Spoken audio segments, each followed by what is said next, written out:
Good morning students. कल हमने theorem first, second and third पढ़ी थी प्रॉपर्टीज़ ऑफ पैरेललोग्राम्स की। अब हम आगे कुछ और प्रॉपर्टीज़ पढ़ेंगे। नेक्स्ट है fourth property, in a parallelogram opposite angles are equal. ठीक है, पैरेललोग्राम के ऑपोजिट एंगल्स इक्वल होते हैं, यानी कि एंगल ए जो होता है वो एंगल सी के बराबर है, एंगल बी जो है वो एंगल डी के बराबर है। एक तरीका तो यह है कि आप इन्हें कॉन्ग्रुएंट प्रूफ करके फिर भी प्रूफ कर सकते हैं A B is equal to D, और दूसरी बार आप बी डी डायगोनल बना के A is equal to C congruent proof करके भी कर सकते हैं। एक दूसरा तरीका ये है कि क्योंकि ये पैरेललोग्राम है, A D B C parallel है, that means angle A plus B is 180। Interior angles on the same side of transversal. Similarly A B और डी सी भी पैरेलल है, तो angle A plus D is also 180, और इन दोनों से आपको मिल जाता है angle B is equal to D. Similarly you can prove angle A is equal to C. ये प्रूफ मैंने वैसे आपको बता दिया, ये आपको प्रूव करना सिलेबस में आएगा नहीं, only you have to know the application of this theorem. अब इसी का कन्वर्स है, if in a quadrilateral each pair of opposite angles is equal then it is a parallelogram. अगर ऑपोजिट एंगल्स इक्वल दिए हैं तो ये पैरेललोग्राम होगा। इसे भी हम प्रूव कर सकते हैं। देखिए, चारों एंगल्स का सम होता है 360 डिग्री। अब ए एंगल सी के बराबर है तो सी की जगह पे ए लिख लिया, बी और डी बराबर है तो डी की जगह पर भी बी लिख दिया, तो ये हो गया 2 times angle A plus B is 360, that means angle A plus B is 180। और जब एंगल ए प्लस बी 180 हो गए तो this shows that A B is angle A plus B 180 हो गए, this shows that A D is parallel to B C. Similarly you can prove A B is parallel to D C and both pair of opposite sides are parallel to each other, therefore this is a parallelogram. Then the sixth property is diagonals of a parallelogram. ये parallelogram है और ये दोनों इसके diagonals हैं, bisect each other. मतलब ये अगर ए सी और बी डी ओ पॉइंट पे इंटरसेक्ट कर रहे हैं तो ए ओ सी के बराबर होगा और बी ओ डी के बराबर होगा। ये है, ये प्रॉपर्टी भी आपको याद रखनी है। चाहे तो आप इसे प्रूव करना भी सीख सकते हैं, प्रूव करना भी कोई मुश्किल नहीं है, क्योंकि अभी आपने पढ़ लिया opposite sides of parallelogram are equal, तो A B is equal to D C, और ये वाला एंगल क्योंकि पैरेललोग्राम है ऑल्टरनेट हो जाएगा, ये वाला भी ऑल्टरनेट हो जाएगा, तो ए एस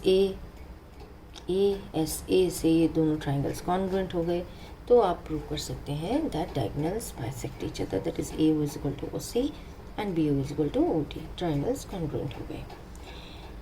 इसी का कन्वर्स भी ट्रू है। कन्वर्स क्या हुआ, that if the diagonals of a parallelogram bisect each other than it is a parallelogram. अब आपको डायगोनल्स बाइसेक्ट दिए हुए हैं और आपको बताना है कि ये पैरेललोग्राम है। देखिए बेटा, जब भी आपको किसी क्वाड्रिलेटरल को पैरेललोग्राम प्रूव करना हो तो हमें ऑपोजिट साइड्स को पैरेलल प्रूव करना है, दोनों पेयर।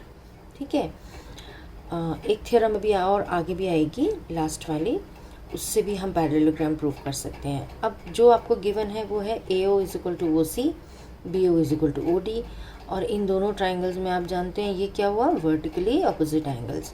तो triangle A O B is congruent to C O D.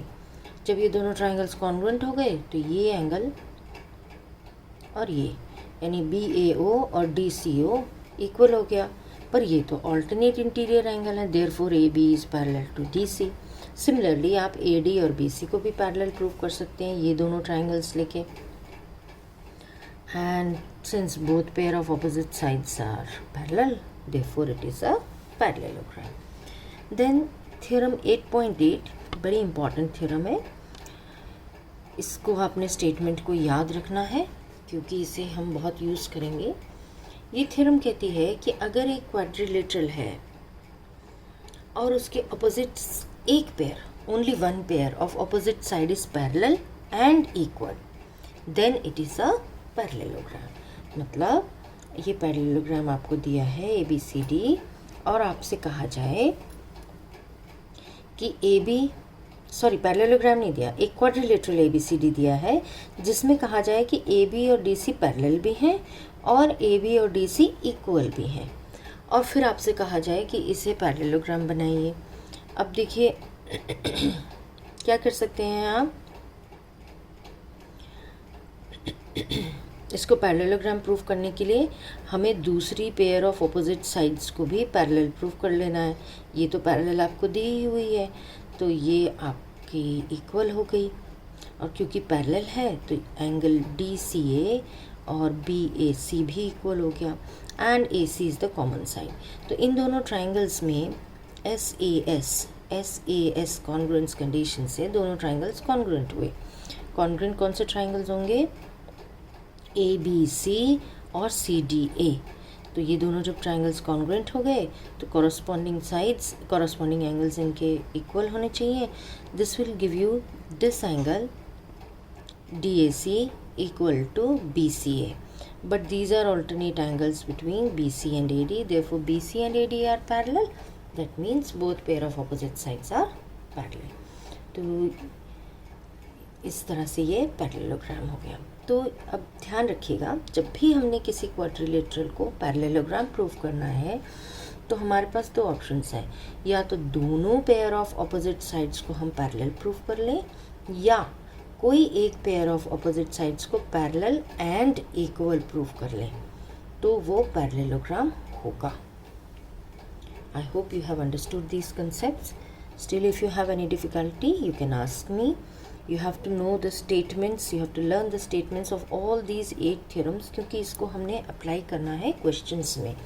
जब हम अप्लाई करेंगे तो हमें, जब भी हम कोई मैथमेटिकल स्टेटमेंट लिखते हैं तो उसका रीज़न में हम कोई थ्योरम कोट करते हैं, इसलिए ये थ्योरम्स आपको अच्छे से पता होनी चाहिए, लर्न होनी चाहिए।